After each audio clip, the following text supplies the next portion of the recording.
성경 연구가 재미있습니까? 네.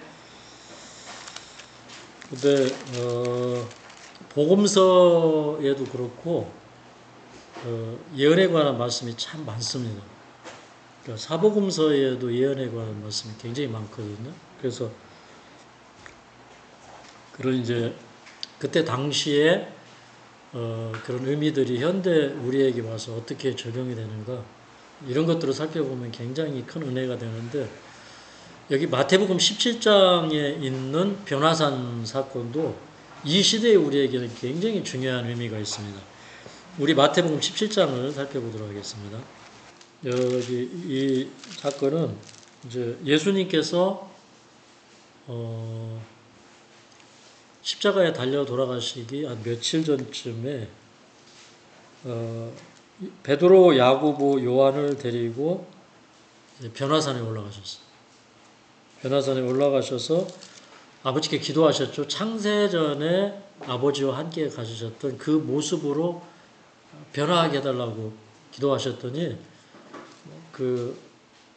이렇게 모습이 해처럼 빛나면서 그 신상의 모습이 이제 보여졌을 때, 근데 베드로, 요한, 야고보가 너무 좋았어요. 그래서 우리가 여기 있는 것이 좋사오니 여기 초막 셋을 넣고 여기 거하자 그랬죠.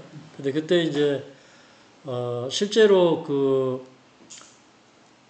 죽음을 맛보지 않고 승천한 엘리야와 또 그다음에 모세가 내려와서 함께 얘기했어요. 천국의 축소판이 이제 이 변화산에 나타났는데, 근데 이 부분을 쭉 설명하면서 선지자는 기가 막힌 말씀을 주셨습니다. 그러니까 예수님께서 십자가에 달려 돌아가시기 전에 그 특별한 세 제자들에게 그 예수님의 신성을 보여주면서 가장 영광스러운 모습을 보여주면서 하나님의 아들이 이 세상에 이 속죄를 위해서 이렇게 희생되지만, 그러나 이분은 정말 하나님의 아들이시고 세상을 구원하는 일이라는 것에 대한 그런 아주 명확한 개념을 얻고 그들이 힘을 얻기를 원했거든요.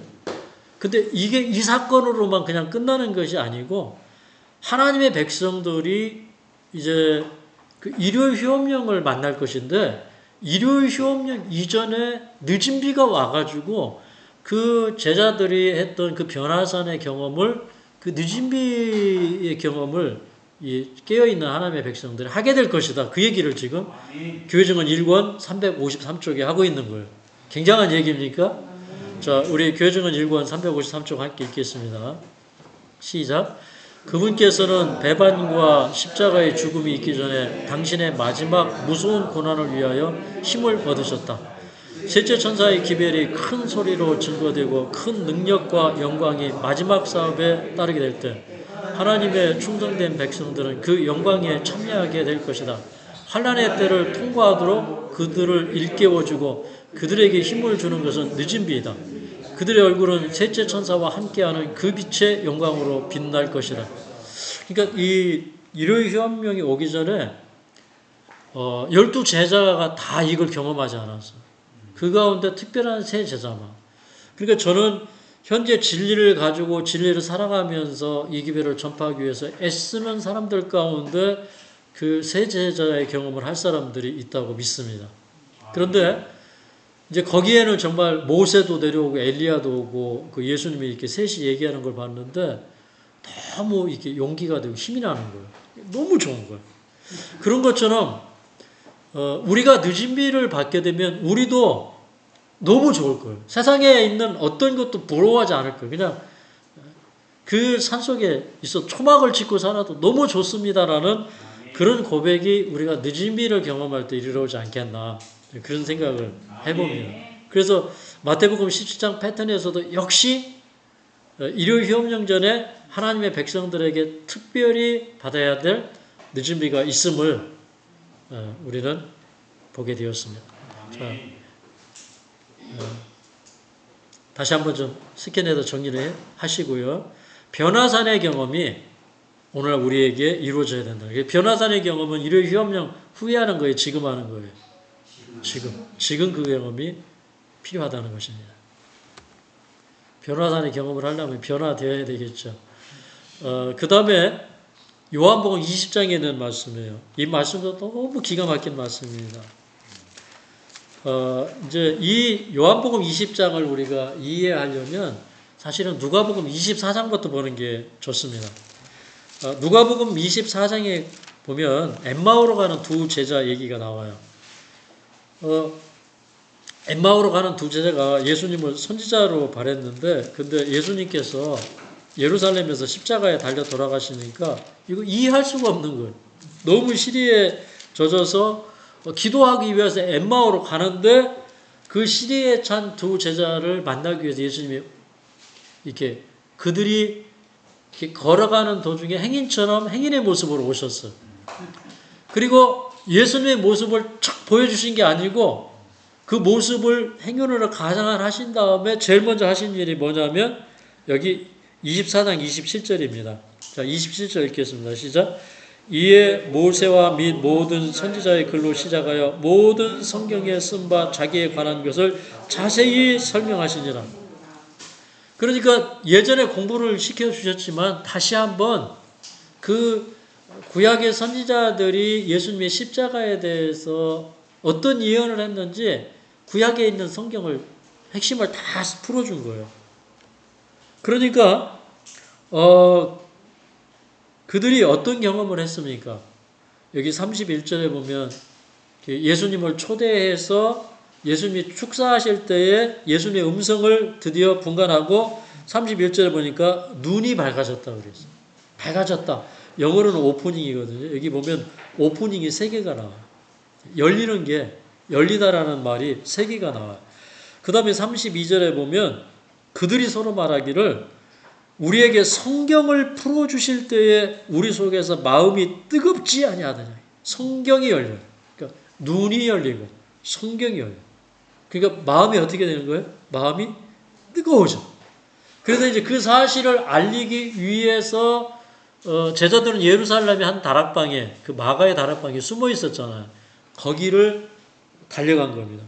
그런데 그들이 이렇게 그들에게 가가지고 노크를 하고 제자들이 문을 열을 때 예수님이 따라 들어가셨잖아요. 보이지 않게 따라 들어가셨어요.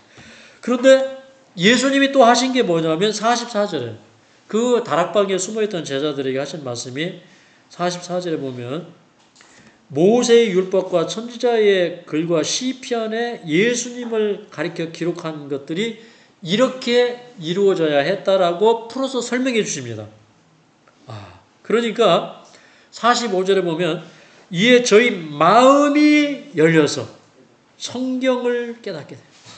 그러니까 눈이 오프닝 됐고 성경이 오프닝 됐고 그 다음에 뭐가 열렸어요? 마음이 열렸어요. 그러니까 마음이 열리면 누가 들어가는 거예요? 예수님이 들어가요. 마음이 열리면 예수님이 들어가고 성경도 받아요. 그리고 이제 예수님이 그들에게 하신 말씀이 내가 성령을 보내줄 테니까 이 약속하신 성령이 임할 때까지 이 성에 머물라 이렇게 49절에 말씀을 하셔요. 자, 그 다음에 요한복음 20장으로 가보겠습니다. 근데 이 말씀은 사실 너무 감동적이에요. 저는요, 이 요한복음 20장을 읽으면서 엉엉 울었어요. 왜 그러냐면 이 제자들이 다 도망쳤잖아요. 욕하고 저주하면서까지 다 도망쳤잖아요. 요한 빼고 다 도망갔습니다. 그런데 예수님이 처음에 탁 나타나가지고 여기 20장 19절에 보면 너희에게 평강이 있을지어다. 그렇게 말씀하셨어요. 혼내지 않았어요. 좀 혼내셨으면 좀 덜 미안했을 텐데 그 입장 바꾸어 생각하니까 참 기가 막히더라고요. 어떻게 이렇게 하실 수 있을까? 그 다음에 예수님이 또 하신 말씀이 뭐냐면 그 아버지께서 나를 보내신 것 같이 나도 너희를 보내노라. 21절에 보면 아버지께서 나를 보내신 것 같이 나도 너희를 보내노라. 아버지가 나를 세상에 보내었는데 그런 것처럼 나도 너희를 세상에 보내노라. 근데 이 부분 읽으면서 눈물이 팍 터졌어요. 그래가지고 그날 저녁에 정말 베개가 젖도록 눈물이 흘렀어요. 왜 그러냐면 제가 그때 중국 선교하러 갔었거든요. 중국에 한 5년 선교를 했는데 근데 처음에 들어가서 이 말씀이 있는데 내가 뭔데? 그 십자가 앞에서 도망친 제자와 같은 나 같은 사람에게 예수님께서 아버지가 나를 보내신 것처럼 나도 너를 세상에 보낸다. 그렇게 얘기하시나? 어떻게 내가 예수님과 어깨가 나란히 될 수 있나? 근데 그 예수님의 그 무한한 그 인정, 그 믿어주신 사랑, 이게 막 느껴지는데 이걸 진짜 이렇게 사명으로 받을 때는요, 이게 막 그 하나의 역사예요. 감동이 막 터져나오는 거예요. 근데 그들이 성경을 다 풀어주실 때에 어떤 마음이 왔을까요? 막 자기 너무 부끄러워지는 거지. 왜 도망갔지 도대체? 뭐가 부끄러웠지? 뭐가 부족해서 내가 예수님을 욕했지, 저주했지, 막 이런 온갖 생각들이 다 올라온 거죠. 그날 저녁에 제자들 참 많이 회개했을 것입니다. 그러니까 예수님이 야, 내가 너희들 죄 용서해 줄게. 너희들은 이 세상에서 너희가 어떤 사람의 죄를 사하면 하늘에서도 그 죄사함이 이루어질 거다. 이런 얘기를 해주잖아요. 그러니까 그 제자들도 용서받은 거예요. 그날. 그죠? 그 다음에 예수님이 하시는 말씀이 뭐냐면, 자, 22절을 함께 읽겠습니다. 22절. 시작. 이 말씀을 하시고 저희를 향하사 숨을 내쉬며 가라사대 성령을 받으라. 아멘. 저는 깜짝 놀랐어요. 50일 뒤에 예루살렘에 오순절 성령이 내릴 것이었습니다. 그런데 성령은 그날 저녁에 내린 거예요. 예수님이 부활한 저녁에 내렸어요. 요게 우리가 타야 될 차예요. 이게 우리를 위해서 버스를 보낸 겁니다. 요 차 놓치면 우리는 영원히 놓쳐요. 요 차 타야 됩니다. 왜 그러냐면 여러분, 이렇게 미련한 처녀와 슬기로운 처녀가 있잖아요. 보라 신랑이로다 맞으러 나오라 하는 순간에 슬기로운 처녀는 신랑을 맞이했는데 미련한 처녀는 등불을 살아갔다가 신랑을 놓쳐버렸어. 근데 그 미련한 다섯 처녀는 이렇게 졸다가 준비하는 걸 잊어버렸어. 그 자기 품성을 준비할 시간이 없어. 여러분, 품성을 준비하는 데는 시간이 걸려요. 이게 갑자기 되는 게 아니에요. 그러니까 빚대로 살아야 돼요, 정말. 아까 그 우리 소장님 읽어주신 말씀처럼 빚대로 살아야 돼요. 늦은 빚은 내가 빚을 얼마나 활용했느냐, 내가 얼마나 간절히 원하느냐, 거기에 비례해서 온다고 그랬어요. 아까 그 읽은 말씀이 그 말씀이에요. 그러니까 활용하지 않은 사람에게 빚이 주어지지 않아요. 진리를 사랑하지 않는 사람에게 진리가 주어지지 않습니다. 정말 그거는요, 뭐 대주에게 진주 먹거리 주는 거예요. 근데 진리가 왔을 때 그 진리가 너무나 좋아가지고 자다가도 일어나서 춤을 추는, 저는 제가 구석에 들어 한번 성서를 쓸 때요, 이렇게 책사 일어나가지고 춤을 몇 번 췄어요. 왜 그러냐면, 야, 이거는 성령이 깨달아 주는 거지 책이 깨달아 주는 게 아니란 말이에요. 그러니까 이런 말씀을 깨달을 때 제가 얼마나 감동이겠어요. 그런데 저는 그날 아무도 몰랐어요. 역사의 소용돌이는 이날 밤에 이루어졌어요. 이 세상에 드디어 하나님의 보좌가 놓여진 겁니다. 그들의 마음속에 마음이 열리고 성령이 들어오신 거예요. 그들 속에 성령이 임하였을 때 예루살렘은 뒤집어지기 시작한 겁니다. 그런데 그들은요, 조용히 자신을 살폈어요. 조용히 자기를 살피고 말씀으로 돌아갔지만 그들 속에 일어나는 그 지각 변동, 얼마나 큰 변동이 일어났겠습니까? 그러니까 오늘날에도 하나님께서 많은 사람들이요, 큰 사건을 바라보고 있어요. 그런데 지금 이미 버스는 와 있어. 이 버스에 올라가야 돼요. 근데 이 버스는 뭐냐면 정말 그 모세글과 시편과 선지자의 글에서 예수님에 관한 모든 말씀들을 그들이 깨달아 알았던 것처럼 지금 진리를 깨닫고 진리 안에서 성장하는 사람들이 있어요. 저는 마지막 시대가 되었다고 느낍니다. 정말 그 때가 다 왔어요. 그런데 그 마지막 일어나는 많은 사건들보다 더 중요한 사건들이 있는데 그건 뭐냐면 하나님의 백성들 속에서 그 이른비와 늦은비 성령이 역사해서 그들이 진리 안에서 인쳐지는 경험을 하는 거예요. 진리로 인쳐지고 말씀으로 인쳐지는 그런 경험을 하는 거예요. 그래서 이제 선지자는 이렇게 말씀을 하셨습니다. 자, 오순절 전조 이 부분을 좀 읽어보겠습니다. 시작. 그리스도께서 그의 제자들에게 숨을 내쉬며 성령을 받으라고 하신 것, 그리고 그들에게 그의 평화를 나누어 주신 이 그리스도의 행동은 오순의 날에 주어질 풍성한 성령의 소낙비가 있기 전에 주신 약간의 빗방울 같은 것이었다. 이걸 놓치면 안 돼요. 여러분, 이 존스와 와그너를 통해서 이미 약간의 빗방울 같은 것이 떨어졌어요.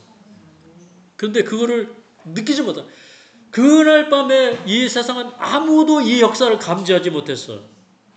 마지막에 저는 늦은 비 성령이 오게 될 때 그 다락방에서 말씀을 연구하고 말씀을 피고 이런 경험을 하는 분들이 저는 분명히 있을 거라고 생각을 합니다. 그래서 저는 이 요한복음 20장에 주신 이 말씀을 놓치고 싶지 않은 거예요. 지금 셋째 천사의 기별을 저희들이 가지고 나가지 않고 있거든요. 이 예, 교회의 기별을. 예, 그런데 이 빛을 가지고 나가는 자들이 예. 이슬방울 정신으로 일한다. 아, 예, 아멘입니다. 예.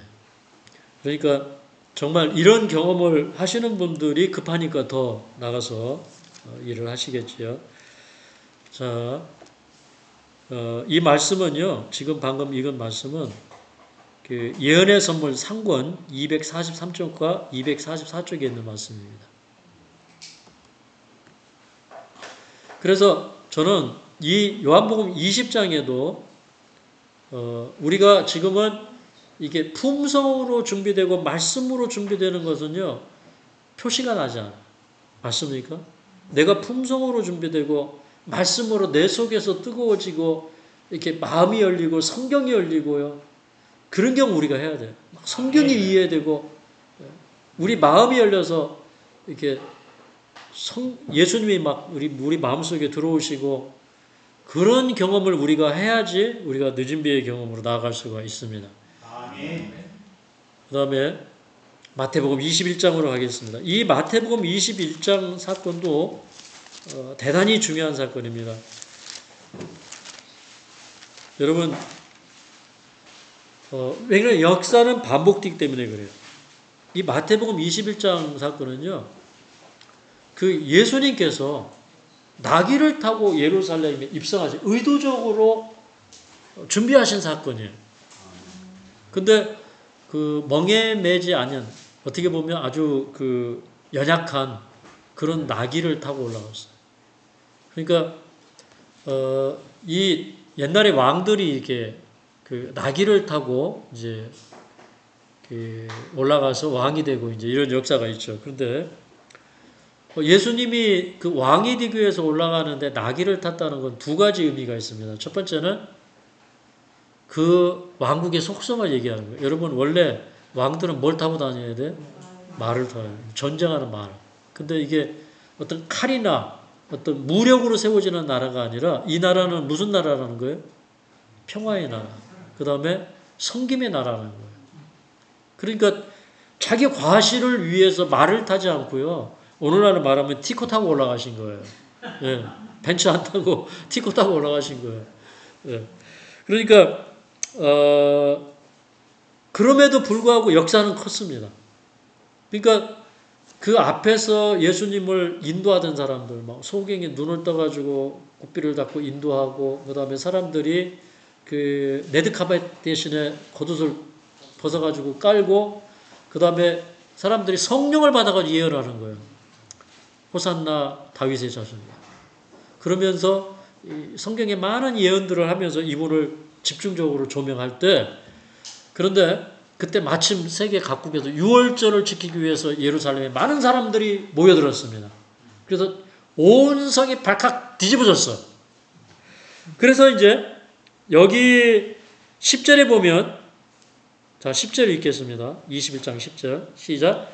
예수께서 예루살렘에 들어가시니 온 성이 소동하여 가로되 이는 누구뇨? 그랬어요. 온 성이 소동하였다 그랬어요. 여러분, 늦은 비가 오면 온 세상이 소동합니다. 온 성이 소동할 이 사건은 마지막에 온 세상에 소동할 사건의 샘플이에요. 그런데 예수님은 올라가셔서 왕이 되셨어요. 십자가에 달려 돌아가셨어요. 십자가에 달려 왕이 되실 거예요. 근데 언제 되실 거예요? 재림 때 이제 천년기 이후에 그때 이제 대관식을 다시 하실 거예요. 그러면 이 사건은 우리에게 왜 중요하냐? 대단히 중요합니다. 이 부분을 읽을 때 선지자는 이렇게 얘기했어요. 예수님의 십자가는 결코 숨겨질 수 없는 것이었다. 이렇게 얘기했어요. 그러니까 세상죄를 지고 가는 그 구속주를 모든 사람들이 주목해야 돼. 그 십자가를 바라봐야 세상은 구원을 받을 수가 있어요. 그러니까 그 십자가는 결코 숨겨지서는 안 되는 거예요. 그러니까 일요일 휴업령의 성격은 드러나야 돼요. 일요일 휴업령의 이슈가 논쟁점이 뭔지 드러나야 돼요. 많은 사람들이 분명하게 진리에 대하여 깨닫게 될 것이고 충분한 경고를 들을 것이다 그랬어요. 아멘입니까? 최후의 경고장에 보면 그게 나와요. 그런데 여기 살아남는 이들 370쪽에는 이렇게 말씀을 하십니다. 자, 읽겠습니다. 시작. 그리스도께서 예루살렘에 승리의 입성을 하실 때 절기를 지키려고 여러 곳에서 모여든 백성들이 감람산에 음식하였고 그들은 예수를 후위하는 무리와 연합하여 그 순간의 영감에 따라 찬송하리로다 주의 이름으로 오시는 이여 라고 외쳤다. 마찬가지로 호기심에서나 혹은 단지 조롱하기 위하여 재림 신자들의 회집에 모여들었던 부신자들은 보라 신랑이로다 라고 선포되는 기별의 능력에 감동되었다. 이거 굉장히 중요한 얘기하는 거예요. 여러분, 셋째 천사의 기별이 주어지기 전에 재림운동 때 뭐가 있었어요? 보라 신랑이로다 맞으러 나오라고 하는 밤중 소리가 외쳐졌어요. 셋째 천사의 기별이 주어지기 전에 밤중 소리가 외쳐졌는데 이거는 굉장히 중요한 사건을 우리에게 보여주고 있어요. 자, 여기 정리를 해보겠습니다. 예수님이 나귀를 타고 예루살렘에 입성하신 다음에 십자가에 달려 돌아가셨던 것처럼 선지자는 뭐라고 얘기한다면 나귀를 타고 입성하는 사건을 여기다 밤중 소리의 외침이 일어나는 사건하고 이렇게 병행해서 설명을 합니다. 그 다음에 십자가의 사건을 재림의 대실망으로 설명을 해요. 이게 뭐냐면 재림하실 줄 알았는데 안 해가지고 대실망을 했어요. 근데 이게 또 반복이 돼요. 그래서 그 예언의 상징성, 예언의 윤곽 이런 것들을 다 이해하라고 그랬어요. 왜 그래? 이게 반복이 되기 때문에. 가르침 기별 2권 102쪽에 보면 그 예언의 상징적인 윤곽들 이런 거 이해하라고 그랬어요. 그러면 여러분 밤중 소리의 외침이 일어나고 대실망이 와요. 일요일 협령 전에 늦은비 성령의 역사가 시작이 되고 일요일 협령이 와요. 우리는 이걸 미리 앞선 두 사건을 통해서 보는 거예요. 두 사건을 통해서 대입이 되잖아요. 이 두 개를 보는데 마지막을 못 깨달으면 뭐예요? 이거는 바보예요. 네, 분명히 보입니까? 네.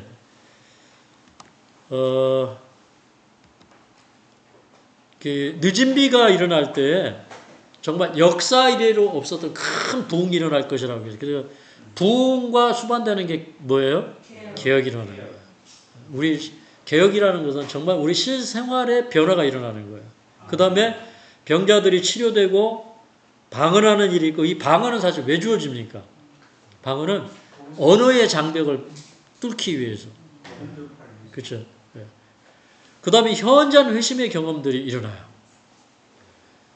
또 진리의 감화력과 능력이 사단의 속박으로부터 사람들을 끌어내는 능력이 있어요. 그러니까 이렇게 혈연, 지연 막 이런 걸로 이렇게 묶여가지고 안 나오는 사람들이 그거 다 끊어내고 나오는 거예요. 이게 종교, 단체 이 속박을 끊고 나오는 거예요. 그 다음에 진리에 두려움 없이 서는 경험을 해요. 자, 요거 초행문지 271쪽에 있는 말씀 굉장히 중요합니다. 같이 읽겠습니다. 시작. 나는 그 전신갑주를 입고 있는 자들이 큰 능력으로 진리를 선포하는 것을 들었다. 그들은 친척에 대한 두려움 같은 것은 아랑곳하지 않았다. 나는 무엇 때문에 이러한 큰 변화가 일어났냐고 물었더니 한 천사가 그것은 늦은 비이며 주님의 임재하심으로 온 새롭게 하심이며 셋째 천사의 큰 외침이다라고 대답했다. 여기 보니까 우리 일요일 휴업령이 오기 전에 우리 진리의 전신갑주를 입어요. 예. 성령의 전신갑주를 입는 그런 경험을 해요. 그걸 입을 때 우리가 셋째 천사의 큰 용사가 되어서 나가서 복음을 선포하게 됩니다. 그러니까 지금 우리가 이렇게 힘이 세져 가야 되는 거죠. 그 다음에 가리봉기 1권 118쪽 시작. 거룩한 능력이 인간의 노력과 연합하게 될 때 4번 마치 집던불에 불이 번지는 것처럼 그런 속도로 사업이 확대될 것이다. 지금은 늦은 비의 때입니까? 확신합니까? 네. 지금은 늦은 비를 받는 것이 특권이라고 그랬어요. 그 다음에 늦은 비는 우리의 지금 이렇게 인정하는 사람에게 늦은 비가 임하는 거예요. 그러니까 늦은 비가 지금 온다. 지금 늦은 비 때이다. 이걸 인정하는 사람에게만 오는 거예요. 그러니까 거절하는 사람들에게 안 와요. 이게 지금 늦은 비에 방울들이 내리고 있어요. 여러분, 저는 이렇게 이 책을 읽을 때 참 가슴이 아팠어요. 이 책이 많은 사람들에게 읽혀집니다. 좋은 부분도 있어요. 이른 비와 늦은 비의 그 기능이나 역할이 뭔지. 그런데 결정적인 오류가 있습니다. 여기 이 책에 이렇게 되어 있어요. 여러분, 이 콜리어가 쓴 책을 여러분 소장하고 계신 분 있을 거예요. 저도 오래전에 읽었어요. 근데 제가 이 부분을 읽을 때 가슴이 굉장히 아팠어요. 이분은 죄의 도말이나 인침, 늦은 비 이거 다 일요일 휴업령이 온 다음에 내린다고 그래요. 아니 그러면은 버스 지나가는데 손 들으라는 얘기예요. 그런 하나님 없죠. 예. 역사 이전에 다 예. 아모스에도 알려주고. 그렇죠. 맞습니다. 예. 하나님은 선지자를 통해서 예언하지 않고 행하심이 없다고 그랬잖아요. 이거는 잘못 이해가 되었어요. 그러면 우리 선조들은 어떻게 이해를 했는가? 1893년에 A.T. 존스는요 이렇게 얘기합니다. 큰 해침은 무엇을 위하여 있는가? 환난의 때에 우리가 강하게 하기 위해서다. 우리는 지금 어디에 있는가? 회중, 큰 외침 가운데 있다. 큰 외침은 시작되었는가? 회중, 그렇다. 그것은 무엇을 위해 시작되었는가? 우리를 위한 일, 즉 환난의 때에 서도록 하기 위해서이다 그랬어요. 그러니까 큰 외침은 이미 시작이 되었고 환난의 때를 설 준비를 갖추기 위해서, 다시 말해서 일요일 협령에 서기 위해서 이 큰 외침이 있다고 이렇게 믿어왔는데 사람들이 이상하게 믿기 시작했다 이 말이에요. 그 참 가슴 아픈 얘기가 아닙니까? 그러면서 마지막에 무엇이 큰 외침입니까? 그리스도의 의의 기별이다. 큰 외침은 그리스도의 의의 기별 속에서 이미 시작됐다. 이렇게 시작하고 있습니다. 그러니까 우리의 품성이 변화될 수 있다. 누구처럼? 예수님처럼. 그게 굉장히 중요한 겁니다. 그 다음에 자 아까 콜리어가 얘기한 건 틀렸어요. 왜 그러냐면 여기 90세가 넘은 사람들 가운데 이미 화이트 당시에도 인침을 받은 자가 있어요. 그러니까 일요일 휴업령 이후에 인침이 시작되는 게 아니에요. 이미 인을 치고 있어요. 그 다음에 마지막 날 사건을 219쪽 있습니다. 시작. 하나님의 백성들이 인을 맞고 흔들림을 위한 준비를 갖추자마자 흔들림이 올 것이다. 그러니까 진짜는 왜 일요일 휴업령이 사실은 일요일 휴업령이 못 오는 거예요. 왜 그래? 하나님께서 못 오게 막고 계셔요. 내 천사가 사방에서 바람을 제어하고 있어요. 왜요? 하나님의 백성들 준비가 안 돼 있어요. 어떻게 준비가 안 돼 있어요? 인을 못 받았어. 그러니까 인을 받으려면 반드시 뭐가 있어야 돼요? 곡식을 연글게 하는 늦은 비가 와야 돼요. 그래야 곡식이 연글어야 인을 치고 그 알곡을 곡간에 들일 수가 있어요. 그래서 이제 이 내용이 굉장히 중요한 내용이라는 것을 여러분에게 말씀을 드리고요. 제 말씀을 여기 이 절만 읽고 좀 마치겠습니다. 자, 죄의 도말은 언제 받아야 되는가? 여기 하늘에서라는 그 말씀에 보면 348쪽 있습니다. 시작. 지금이야말로 우리의 죄를 고백하고 버림으로써 심판을 앞당겨 받아 죄의 도말을 받아야 할 때이라. 지금이야말로 거룩함을 온전히 이루어 육과 영의 온갖 더러운 것에서 자신을 깨끗게 할 때이다. 그러니까 죄의 도말을 언제 받으라요? 일요일 휴업령 온 다음에 받으래요? 지금 받으래요? 지금 받아요. 저도 사실은 이게 이런 말씀을 연구하면서 막 이런 말씀에 압도당할 때가 있어요. 그래가지고 참 우리가 정말 우리 자신을 많이 살펴보고 해야 되는데 그 첫째 천사의 기별을 받아들인 사람들은요 하나님께서 자신에게 용서받았다는 확신을 줄 때까지 떠나질 않았어요. 골방에서 나오질 않았어요. 그래서 그 죄의 용서라는 실제적인 경험이 그들에게 이르는 거예요. 그 첫째 천사의 기별을 받은 사람들이 진리를 전하는 일에 연합되는 일이 실제적으로 일어났던 거예요. 그 저는요 처음에 이 셋째 천사의 기별이 무엇이냐라고 이렇게 문맥으로 계속 연구하는데 도대체 이해가 안 가요. 그래서 제가 이거를 한 1년 넘게 계속 살펴보고 연구하다가 어느 날 이렇게 기도했어요. 하나님, 제가 이게 아무리 봐도 모르겠으니까 이거를 경험이 뭔지를 설명해 주면 제가 그거 해보겠습니다. 그랬더니 초기 문집을 읽는데 그냥 이해가 다 되는 거예요. 왜 그래? 이걸 다 경험으로 설명하는 거예요. 그들은 이런 경험을 했고 이런 경험을 했다. 이런 경험을 했다. 그러니까 그들이 첫째 천사의 경험을 받은 다음에 어떤 경험을 했는지, 둘째 천사의 경험을 받은 다음에 어떤 경험을 했는지, 셋째 천사의 경험을 받은 다음에 어떤 경험을 했는지 그걸 계속 설명해요. 그래서 신앙은 이론이 아니고 실제라는 거예요. 그 신앙은 경험이라는 거예요. 그래서 저는 이제 오늘 이 말씀을 우리가 함께 나누고 또 이런 말씀은 또 제 책에도 있고 우리 그 저번에 말씀에 많이 있기 때문에 이런 말씀을 꼭 살펴보시고 이 시대에 우리가 어떻게 준비하는 삶을 살아야 되는지 준비되는 그 진리 안에 안착되는 저와 여러분이 되시기를 바라면서 말씀을 마치겠습니다. 제가 기도하겠습니다. 자비로우신 우리 아버지, 오늘 저녁에 저희들에게 성결한 진리의 말씀을 허락해 주셔서 감사합니다. 이 말씀이 우리 속에 인쳐지게 하여 주시옵소서. 이 말씀을 이루는 능력을 우리에게 허락하셔서 하나님의 말씀이 이루어지게 하여 주시옵소서. 우리가 진리 자체가 되지 아니하면 세상에 빛이 될 수 없음을 느낍니다. 우리가 하나님의 현존하시는 그 능력을 느끼게 할 수 있는 사람이 되도록 도와주시옵소서. 우리가 이 세상의 표적이 될 수 있도록 도와주시옵소서.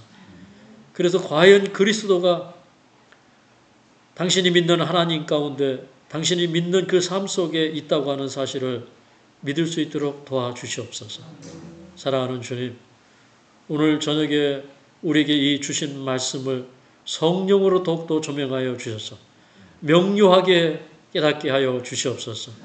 이 말씀이 우리에게 능력이 되도록 함께 하여 주시옵소서. 오늘 저녁에 우리에게 편안한 잠을 주시고 우리의 연약한 육신을 이길 수 있는 하늘의 은혜를 허락하여 주시옵소서. 참으로 이날이야말로 하늘의 거룩함과 안식이 우리에게 충만하게 경험되는 날 되게 하여 주시옵소서. 예수님의 이름으로 간절히 기도하옵나이다. 아멘.